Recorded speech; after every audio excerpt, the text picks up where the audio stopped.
Hello, good morning সবাইকে। আমার পরিবারে স্বাগত। সবাই কেমন আছো? আশা করি সবাই ভালো হবেন, সুস্থ আছো।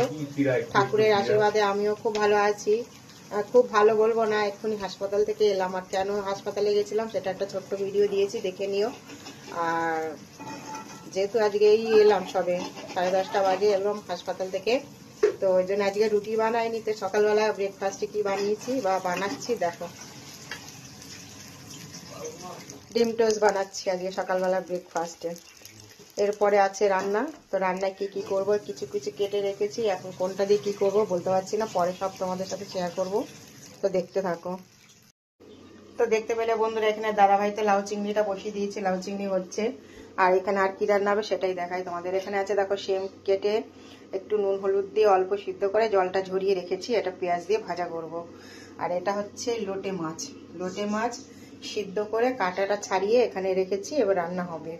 কারণ এইভাবে করলে সময় অনেক কম লাগে, কারণ লোটে মাছে তোমরা সবাই জানো প্রচুর পরিমাণে জল বেরোয়, অনেকটা সময় চলে যায়, গ্যাসও বেশি পড়ে, সময়টাও অনেক চলে যায়। এই কারণে আমি এইভাবেই করি।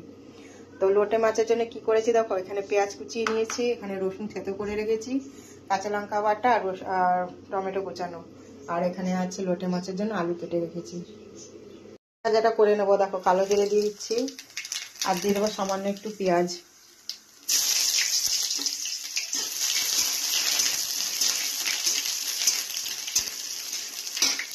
এবার দিয়ে দেবো শিমগুলো,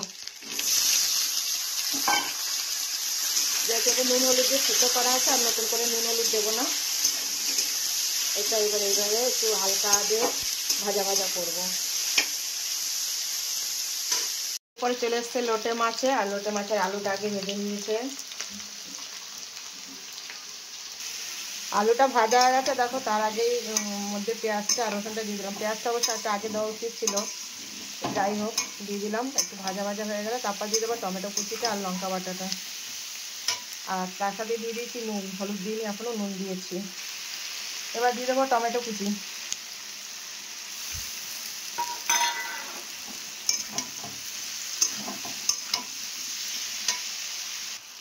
দিয়ে দেবো হলুদ।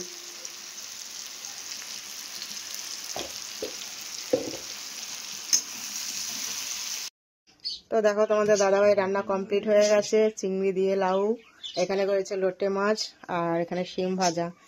আর একটা কথা বলি, তোমাদের দাদাভাই কিন্তু আমার থেকে খুব ভালো রান্না করে, কারণ ছোটোখাটো মোটামুটি 1-150 লোকের রান্না, বিয়ে বাড়ির যে কোনো অনুষ্ঠান বাড়ির রান্না করতে পারে। তোমাদের লাগলে বলো। আর দেখে তো মনে হচ্ছে খেতে খুব ভালোই হবে, তোমাদের কি মনে হয় কমেন্ট করে জানিও। আর আজকের রান্নাটা কেমন হলো, তোমাদের দেখে কেমন লাগছে একটু কমেন্ট করে জানিও। আর যেহেতু আজকে তোমাদের দাদাভাই করেছে, আশা করি একটু অন্তত দাদাভাইয়ের মন রাখার জন্য একটু লাইক কমেন্ট করে যেও, আর পারলে শেয়ারও করে দিও।